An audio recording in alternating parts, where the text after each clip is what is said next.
Welcome to yet again another episode of We Talk Talent. For those who've been following us are aware, We Talk Talent is an initiative by the Economic Times HR World, and every week we come up with a new episode of We Talk Talent where we uncover industry events and happenings and trends around talent management. We Talk Talent is an initiative to do what we are best at doing, that is, uncover stories of industry for the industry and of the industry. Today, I have a very special guest, and I would be delighted to introduce her to all of you.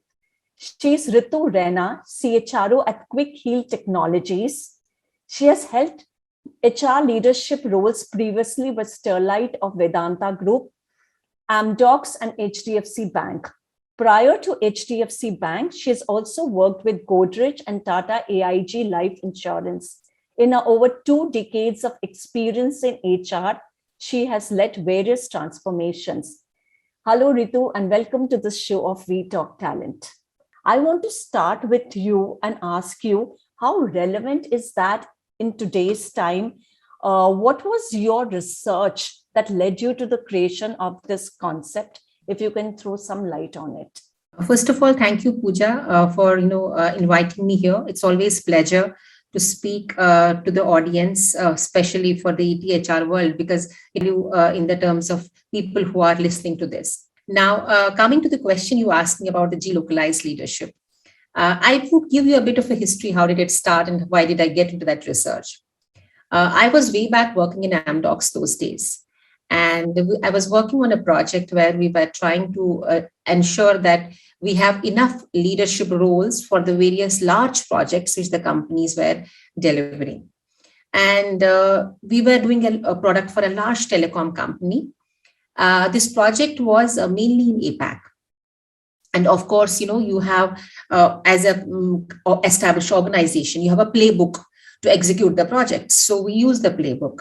And what we realized is that there were some gaps and we couldn't really get the results as we wanted.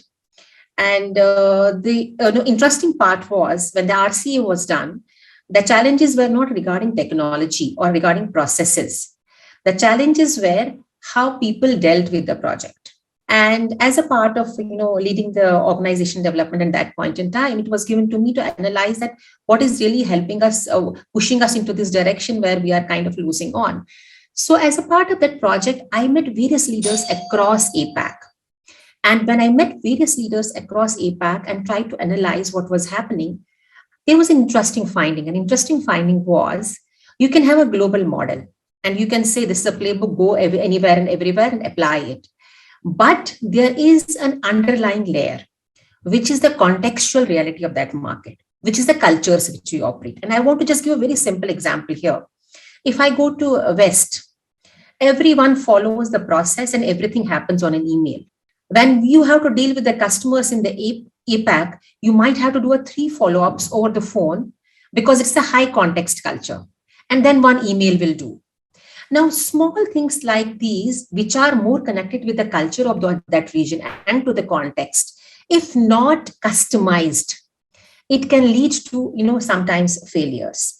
So, but even though we say, Harvard does a great research and great institute, great research on the leadership, it has to be customized and localized to the context where it is operating. You can't just pick up a global model or a playbook and apply. So I think I went so deep. I was talking to so many stakeholders.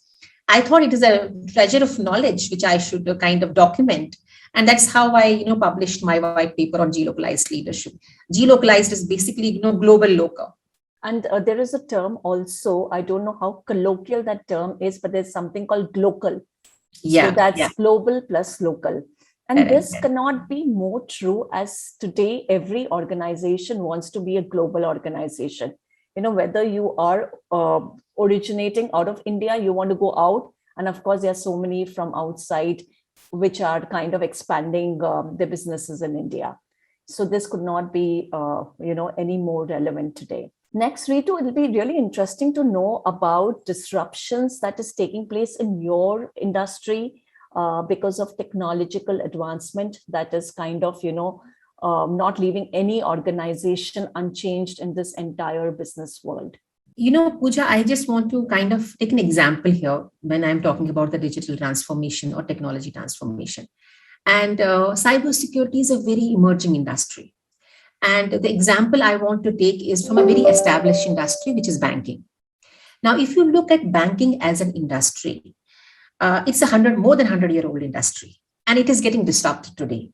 Why it is getting disrupted? Because your physical branch things have completely moved away. Everything is on platform and it's a transaction. So it is a disruption. Now, imagine it's happening to an industry which is 100+ year old, and pandemic has only fast forwarded that.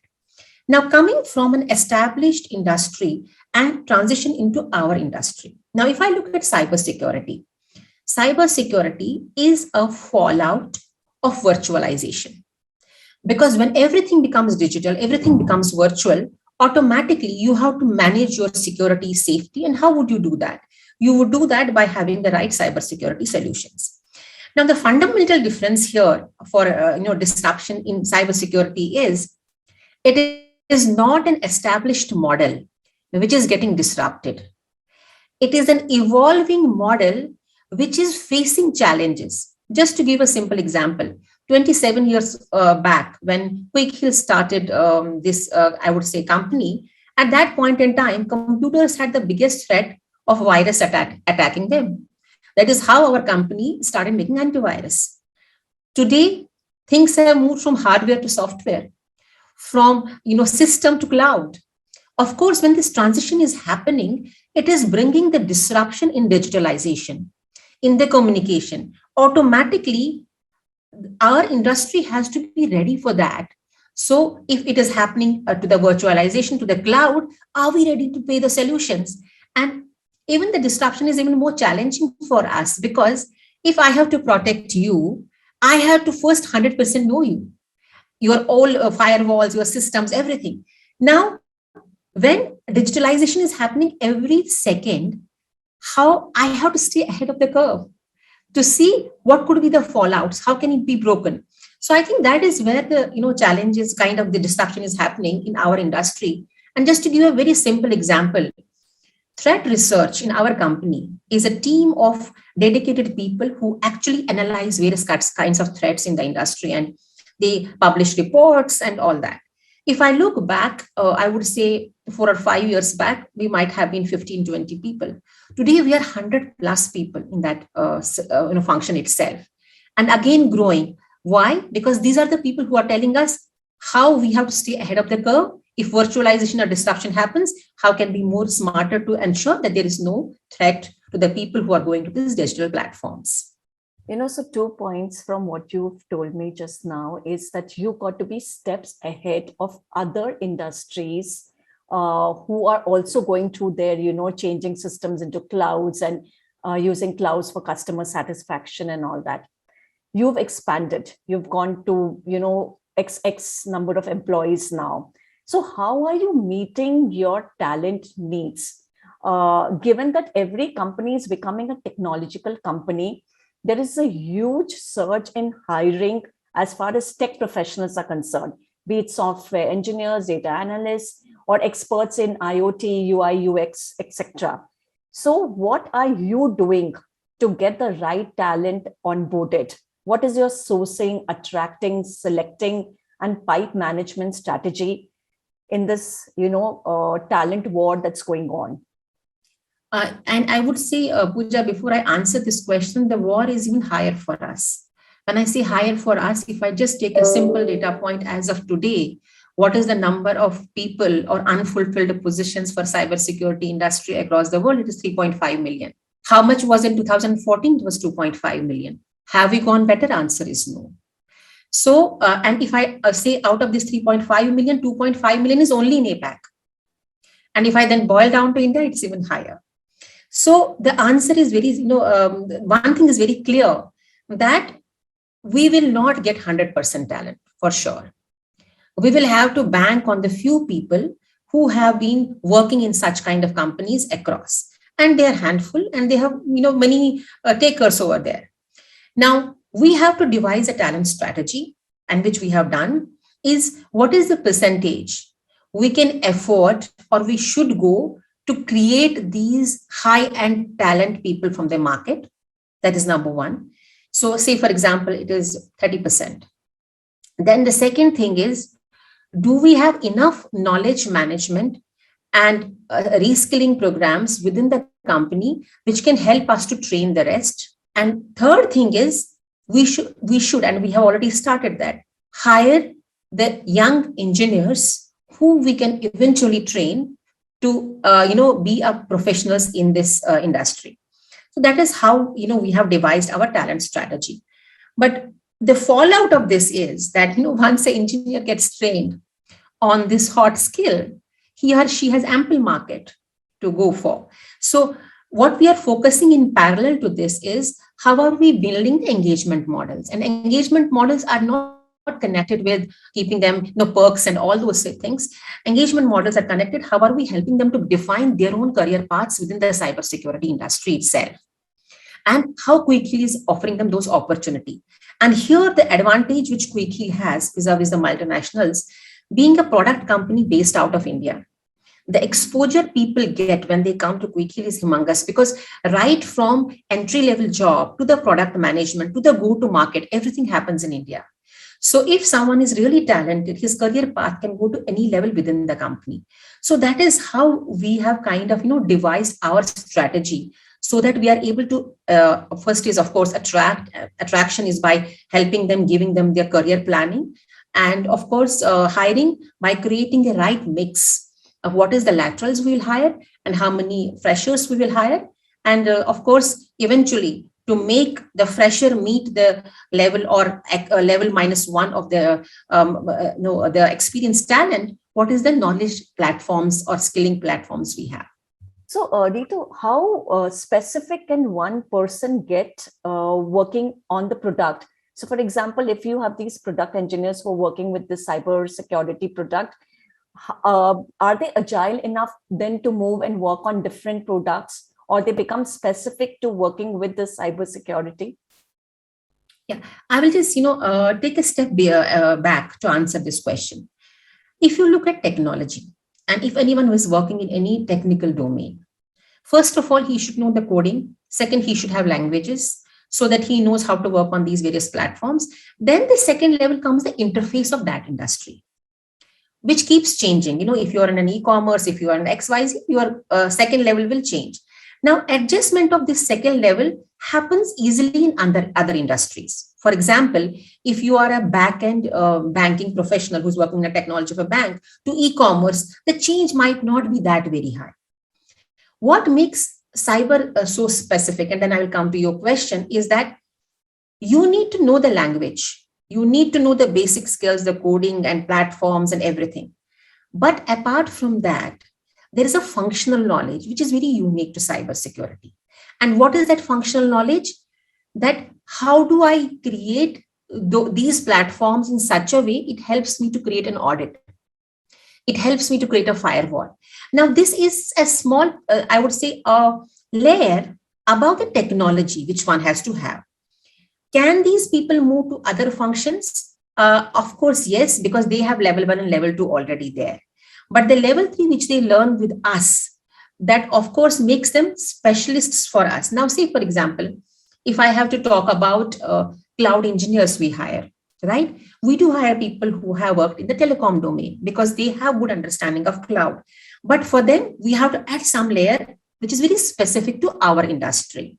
And generally, once they become more, I would say, in tuned in this industry, they would like to continue. But yeah, they are, I would say, 60 to 70% ready for the other technology companies as well.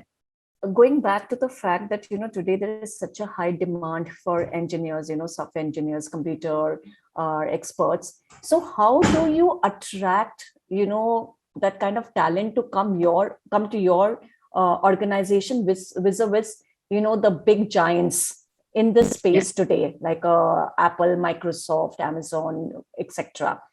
So what is your employer branding strategy, and what does it kind of, say a lot about your, if I can call your organization a startup? What does it say? Hiring for startup vis-a-vis these big giants. Thanks for this question, because this is very, very relevant question, and we have been struggling with it, and we have already found a kind of a solution, I must say. Because for us, if I have to talk about the big giants in our specific industry, it would be the McAfees, the Semantics of the world, right? Qualys and all that. And if I specifically talk about Pune, Qualys has a huge office here, and especially for a young engineer, multinationals do offer them great perks. It's, sometimes fancy things, which becomes more attractive because as a young grad, you are not even aware what are you looking for. And these things become a point of attraction for us. So when we were looking at how do we create a brand for Quick Heal, where we stand as an organization and attract the right set of talent for us, we said that we first of all have to define what do we stand as an employer. Because we can do many fancy things, but it will fizzle out over a period of time. And you can't throw always no money at the problem, right? You have to look at a long-term sustainable solutions. And when we did this process, we did certain interviews inside the organization, people who had left us and all that. And what we realized, what people loved about Quick Heal was it was very empowering organization. It is a 25-year-old startup. It's an old company, but it has been venturing into the second enterprise level domain. So which makes it a kind of a startup. Now, and of course, product is getting developed here, engineering is happening here. So there is no hierarchy as such. So people loved the empowerment here. That is one. The second thing what people loved in Quick Heal was it was giving them ample opportunity to move from one domain to another. Just to give a simple example, we have a function called, updations team, which is more of a process work they do, right? Now, many people from that team who had an orientation, we took some assessments and we made them move to this threat research team. Now, for them, it's a great opportunity, right? So people loved this career moments and this empowerment. So we came up with a statement that Quick Heal as a brand for employees stands for, empowerment and unleashing the potential, right? So we made a statement, empowering to unleash your potential, as our tag. Then it's not only about creating a statement, it's also people should experience that when they enter the organization. So we found the brand ambassadors, the managers or the leaders who were doing that. We did a social media campaign around it. We designed our processes around it. Simple thing, in empowerment, we said we should completely go away with attendance policy. Let people, come and work and deliver what they have. So I think eventually it's a long journey. We identified our EVP, we socialized our EVP, we integrated our processes to the EVP, and we are just looking for the people who are looking for empowerment and who really want to make a difference, so that we can attract that set of talents who feel happy when they join us. So that has been our strategy to showcase ourselves as a brand in this, I would say, the mad rush of talent. And this indeed is a very powerful statement, empower the teams to unleash their potential. It really sounds very remarkable. My last question to you, Ritu, is that, year on year, there are predictions that the gig economy is on a rise in India. If we look at the technical workforce, the young professional engineers who are just coming year after year from the campuses, how keen are they about joining as a gig worker? How much are employers or human resource departments or organizations in general, making sure that the interests of employees in the gig economy is, taken care of? Because there is less job security, the market can change. And, by the time you leave an organization, if there is no demand. So what kind of, security, stability can there be for this kind of employees? Before I actually go to the stability and security of these employees, I think we are at a stage as an industry or as corporates where we do not have any choice other than to go to the gig economy. I will just, take you 2 or 3 years back. when things were normal. It was a mad rush of talent. There was digitalization, but adaptation was low. Suddenly something happened, this crisis crashes, and adaptation of technology happened. Work from home, which was impossible for some companies, it became a norm of the life. So there was a fast forward adoption of a change which happened. But if you look at the underlying thing which is connected to gig economy, what it did is it started making a cultural change in the organizations. And that cultural change was, it is not about activity driven, it's about outcome driven. You may not have seen your employees sitting in front of you on the desk for 9 hours, but doesn't matter. Wherever he or she is he delivering what he or she is supposed to do? Now, when this realization started coming in, and I'm sure you must have seen that there were many performance management systems which were changed. It became from yearly to quarterly, frequently check-ins and all that. Now, eventually, if you see an extreme or a more mature form of this outcome-driven thing, it is nothing but gig. There's a person who has a talent, who has a skill, he wants to deliver XYZ for your company, you go and deliver it to him. So that it helps in favor of the company, it helps in the favor of the employee. Of course, is HR ready for that? Answer is no. Because gig talks about different rules of the game altogether. Our policies, our processes are still way beyond, behind that. First of all, there has to be the readiness of HR, because it changed the whole concept of employee-employer contract. So we have to really overhaul ourselves as HR. Now, coming to the second point, which you spoke about, the safety and stability.